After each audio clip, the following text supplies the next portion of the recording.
Hello everyone, tarot with Sharma Shivika में मैं अपने सभी व्यूअर्स का बहुत बहुत स्वागत करती हूँ। आई होप आप सब लोग बहुत अच्छे होंगे, अपनी वाइब्रेशंस को रेज कर रहे होंगे, सभी का अच्छा सोच रहे होंगे और अपने साथ भी सब कुछ अच्छा अच्छा कर रहे होंगे, क्रिएट कर रहे होंगे, मैनिफेस्ट कर रहे होंगे। तो आ गई मैं हमेशा की तरह आपके पार्टनर्स की करंट एनर्जीज, उनका next action and angel guidance आपके लिए क्या होने वाला है आज के दिन में, तो यही हम देखने की कोशिश करेंगे।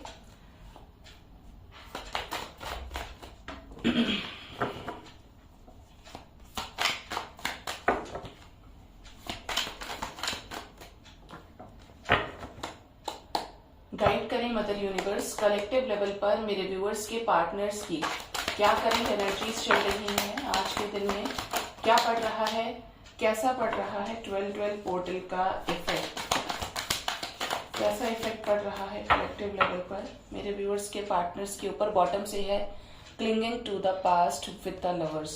वाव, अजीब सी एनर्जी है। ओके, तो यहां पर फर्स्ट कार्ड है डिले, पोस्टपोनमेंट।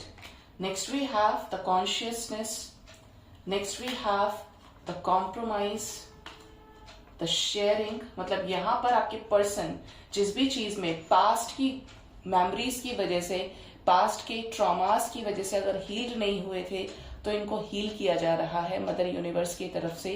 अगर ये उसी वजह से आपके साथ रीयूनियन भी नहीं कर रहे थे, आगे नहीं बढ़ रहे थे इस कनेक्शन में, डिले कर रहे थे, तो यहाँ पर इनको कॉन्शियसनेस आ रही है, अवेयर हो रहे हैं। क्यों अवेयर हो रहे हैं? क्योंकि किसी थर्ड पार्टी सिचुएशन में है जहां पर आपको कंपेयर करने की कोशिश कर रहे हैं।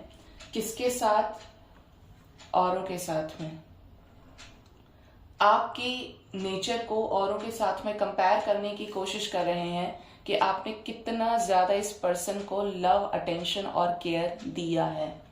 ठीक है, इस वजह से इनको अपने ऊपर एक बर्डन लगता है कि इसने मेरे लिए इतना किया, अब मुझे भी करना चाहिए, जिसके चलते इस पर्सन का विजन क्लियर कराया जा रहा है। ऐसी ऐसी चीजें यहाँ पर सामने रखी जा रही हैं जिससे इम्पॉसिबिलिटीज पॉसिबिलिटीज में कन्वर्ट हो सके। Next we have the harmony. आप दोनों के बीच में एक स्टेबल कमिटेड रिलेशन बन सके।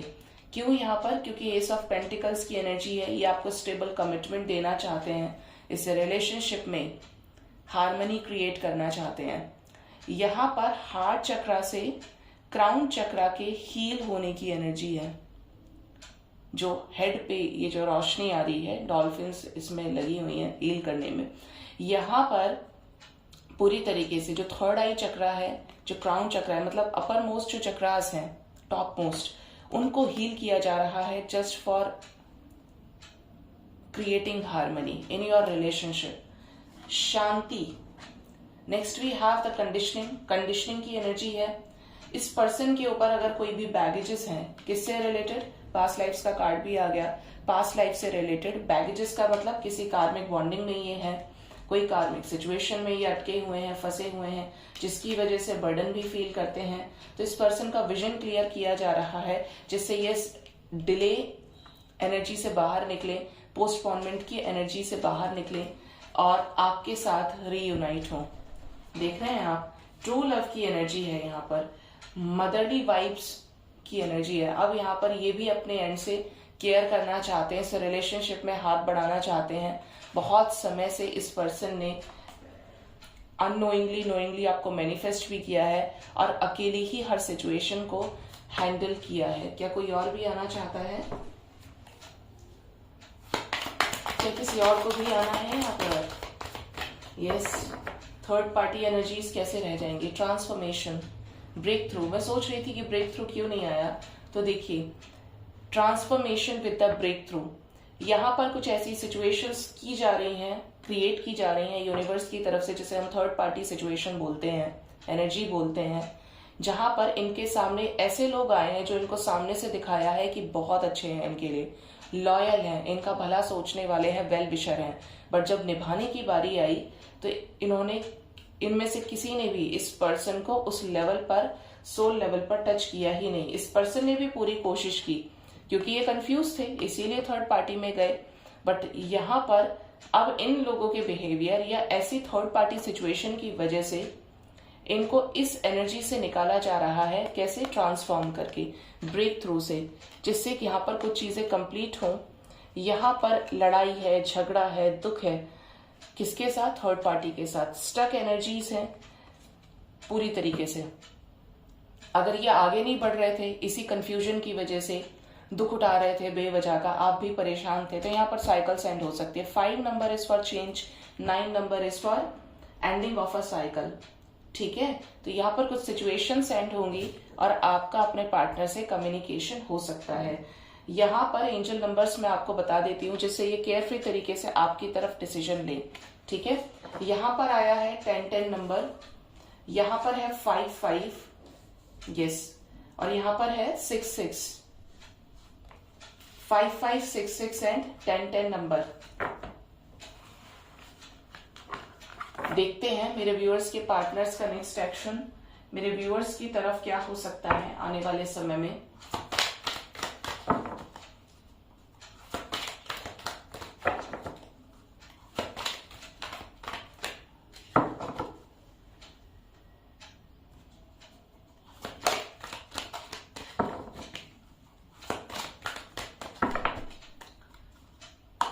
गाइड करें मदर यूनिवर्स, मेरे व्यूअर्स के पार्टनर्स का नेक्स्ट एक्शन, मेरे व्यूअर्स की तरफ क्या हो सकता है आने वाले समय में। ये कॉल मैसेजेस आएंगे, क्या रीयूनियन होने के चांसेस हैं। देखिए, थिंकिंग मैन और एंजल ऑफ लव साथ में आए हैं। बॉटम से है envy with the garden and the gate. यहां पर कुछ लोगों के पार्टनर एक्शन की एनर्जी में है, ऐसी एक्शन की एनर्जी जो आपके प्यार की वजह से ही इस पर्सन को वापस लौटा कर लाती हुई दिख रही है, वरना ये एक साथ क्यों आएंगे, ये तो आकर ही एक साथ गिरे हैं। First we have angel of love, the thinking man, next we have the cornucopia. यहाँ पर कुछ लोगों की विशेष पूरी हो सकती है। इस रिलेशनशिप में एक फ्रूटफुल गिफ्ट आपको मिल सकता है बहुत जल्द आने वाले समय में। आपके पर्सन अपनी तरफ से सिचुएशंस में इनिशिएट करते हुए दिख रहे हैं। Attachment, anxiety, next we have first chakra, archangel Michael, financial constraints, next we have the ace of cups, the temple path, blossoming abundance, patience, the world, with the journey, door to spirit and the sun। मतलब यहाँ पर बहुत balanced energy आई है निकलकर कुछ लोगों के partners की, मतलब मोस्ट पॉजिटिव एनर्जी, जो बैलेंस्ड है एनर्जी, जो रीयूनियन में आना चाहती है एनर्जी, ऐसी एनर्जी है यहाँ पर। ओके, क्यों आया है टेम्पल पाथ यूनिवर्स, कि आने वाले समय में रीयूनियन होगा मेरे व्यूअर्स और उनके पार्टनर्स का। कौन से कार्ड्स आए हैं? नो कॉन्टैक्ट की सिचुएशन यहाँ पर एंड हो सकती है, क्या रीयूनियन होगा। The woman holding a coin, magician and the mirror, all tied up and indecision। आपकी तरफ कोई डिसीजन हो सकता है आपके पार्टनर का उस सिचुएशन में जहां पे ये आपसे पूरी तरीके से कट ऑफ थे अपने फाइनेंसेस को लेकर, आपकी तरफ फीलिंग्स रखते थे लेकिन कोई एक्शन नहीं ले रहे थे। तो यहाँ पर बहुत लोगों को कम्युनिकेशन रिसीव होगा। ठीक है, यहाँ पर आने वाले 4 डेज आपके पर्सन के लिए हैवी भी हो सकते हैं।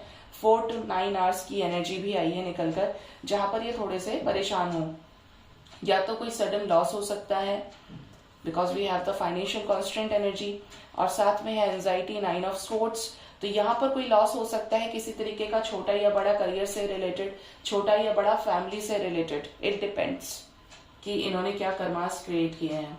ठीक है, या इनकी इमेज के ऊपर बना सकती है, जिससे इनको ये लगे कि अरे वो इंसान होता या होती तो मुझे एक अलग तरीके से ट्रीट करता या करती, मतलब एक खालीपन को भरने की कोशिश ये कर सकते हैं। ठीक है, यहाँ पर आपके लिए जो नंबर इंपॉर्टेंट है, क्योंकि यहाँ पर मैसेजेस आपको आएंगे आने वाले समय में, और किसी का मिनी रीयूनियन भी हो सकता है, तो आपके लिए जो नंबर इंपॉर्टेंट है वो है नंबर 5। 5 डेज आपके लिए सिग्निफिकेंटली इंपॉर्टेंट हो सकते हैं, क्योंकि आपके पर्सन अपने साथ सोल के साथ भी अलाइनमेंट में आ रहे हैं, बैलेंस की एनर्जी है। तो आपको कलेक्टिवली इनकी तरफ से मैसेजेस आ सकते हैं या मिनी रीयूनियन हो जाए, क्योंकि ये पर्सन आपसे अभी भी अटैचमेंट की एनर्जी में है। आपके लिए जो नंबर इंपॉर्टेंट है वो है नंबर 1। 111 की एनर्जी है। 111 is for marriage, commitment and reunion. Okay, तो यहाँ पर within 1 hour, within 1 day और कुछ लोगों को विद इन अ वीक आपकी पर्सन की तरफ से कोई स्ट्रॉन्ग डिसीजन या एक्शन आपको रिसीव हो सकता है। एंड नंबर 6 भी इंपॉर्टेंट है, ठीक है। 6 आवर्स के अंदर भी कुछ लोगों को कॉल मैसेजेस रिसीव होंगे या आपकी पर्सन की तरफ से, आपके पार्टनर की तरफ से आपको कोई बहुत पॉजिटिव जेस्चर रिसीव हो सकता है।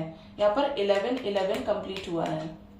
ये 11-11 आपकी लाइफ में ना एक बड़ा शिफ्ट नजर आ रहा है, क्योंकि आपके पर्सन की मिसिंग एनर्जी आपको लेकर काफी स्ट्रांग है, जिसकी वजह से ये एज सून एज पॉसिबल आपको रीच आउट कर सकते हैं, ठीक है। लेट्स चेक मेरे एंजल्स की तरफ से मेरे व्यूअर्स के लिए क्या मैसेजेस हैं आज के दिन में।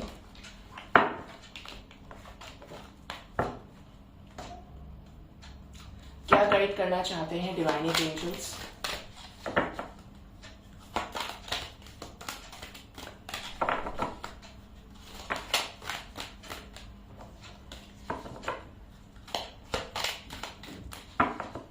गाइड करें मदर यूनिवर्स, क्या मैसेजेस हैं आज के दिन में मेरे व्यूअर्स के लिए एंजल्स की तरफ से। मैं 3 ही मांग रही थी आज, लेकिन बोला नहीं और एंजल्स ने 3 ही दिए। First card we have the grief, next we have the freedom and the last message we have the courage. But एक और आना चाहता है, it's worry. Bottom of the deck we have the balance. Angels चाहते हैं कि आप balance में रहें। बैलेंस में रहेंगे तो आपको पता है आंख नाक कान आपके सही तरीके से काम करेंगे, आपका दिमाग सही तरीके से काम करेगा। ग्रीफ की एनर्जी है फर्स्ट। यहाँ पर आपने किसी भी चीज, अगर आपने कोई भी अपॉर्चुनिटी को मिस किया है या कोई भी सिचुएशन में आपको ऐसा लगता है कि मेरी हार हो गई, तो आपको उसको एक अपॉर्चुनिटी समझना है कि आपने उस कंडीशन या उस पर्टिकुलर चीज की, टास्क की मल्टीपल टाइम्स आपने उसकी पॉसिबिलिटी को और इंक्रीज कर दिया, क्योंकि मैंने कहा ना आप उसमें डेडिकेशन और देंगे। अगर बैलेंस्ड हो गए तो उसमें और ज्यादा डिटर्मिनेशन, डेडिकेशन के साथ आप आगे बढ़ेंगे तो सक्सेस मिलेगी। तो ग्रीफ की अगर आप एनर्जी में चले गए हैं तो उससे खुद को निकालना है। फ्रीडम की एनर्जी है, अपने सेल्फ के डिसीजंस पर फोकस्ड रहें, हैप्पी रहें और खुद के इंट्यूशन को फॉलो करने की पूरी पूरी कोशिश करें। आपको पता है मैं किसी भी सिचुएशन में खुद के इंट्यूशन से अलग कभी कोई काम नहीं करती। अगर मैं किसी नई जगह भी चली जाऊं और वहां पे कोई बोले, होता है ना हम दूसरों के लिए हाँ हाँ हाँ हाँ करते हैं, बट मेरे से अब अपनी सोल की आवाज को रेजिस्ट नहीं किया जाता, इग्नोर नहीं किया जाता। अब किसी को, सामने वाले को क्या रिएक्ट करना है, कैसे करना है मुझे नहीं पता, लेकिन मैं अपनी आत्मा की आवाज को सुनती हूँ, क्योंकि मैं एकदम ऐसी हो जाती हूँ, बिल्कुल मेरा माइंड बॉडी सोल की मेरे ऊपर बस नहीं। ऐसा लगता है कि मेरे अंदर कोई ऐसी पावर है जो मुझे, मैं चाहूंगी तो उसके अगेंस्ट नहीं जा सकती, ठीक है। तो आपको अपने आप को अंदर से इतना मजबूत बनाना है, इतना बैलेंस्ड एनर्जी में लेकर आना है, जो आपका इंट्यूशन बोल रहा है आप उसको सुने, क्योंकि वहीं से आपको राइट गाइडेंस मिलती है, ठीक है। Next message we have the courage. आपके अंदर एक ऐसा इनर स्ट्रेंथ है जो आपको हर डर से लड़ने की ताकत देता है, बस उसी को आपको फील करना है। यहाँ पर कल मैंने पिन भी किया था कमेंट को, बहुत लंबे टाइम के बाद, 1 साल के बाद आई गेस मैसेजेस रिसीव हुए। अगर आप बहुत प्रैक्टिकल, बहुत पॉजिटिव होकर बैलेंस्ड एनर्जी में हैं और आपको ट्रस्ट है कि आपके पार्टनर जरूर आएंगे, तो आप ये मत सोचिए कि सिर्फ अभी मैसेज आया है, रीयूनियन होगा या नहीं होगा, कंफर्मेशन मिलेगा या नहीं मिलेगा। अगर सामने वाले के मन में फीलिंग्स हैं तो वो मैसेज भी करेगा, रीयूनियन भी करेगा, और मैरिज अगर होनी है तो मैरिज भी होगी, ठीक है। अगर आप दोनों एक दूसरे से मैरिड नहीं और मैरिज के पर्पज से ही आप देख रहे हैं, ठीक है, तो आपको रहना है पॉजिटिव। ये बिलीव करना है कि आपको भी हैप्पीनेस मिल सकती है, और आपकी लाइफ में कब क्या हो जाए आपको क्या पता है। तो ट्रस्ट करने की कोशिश कीजिए और पॉजिटिव रहिए।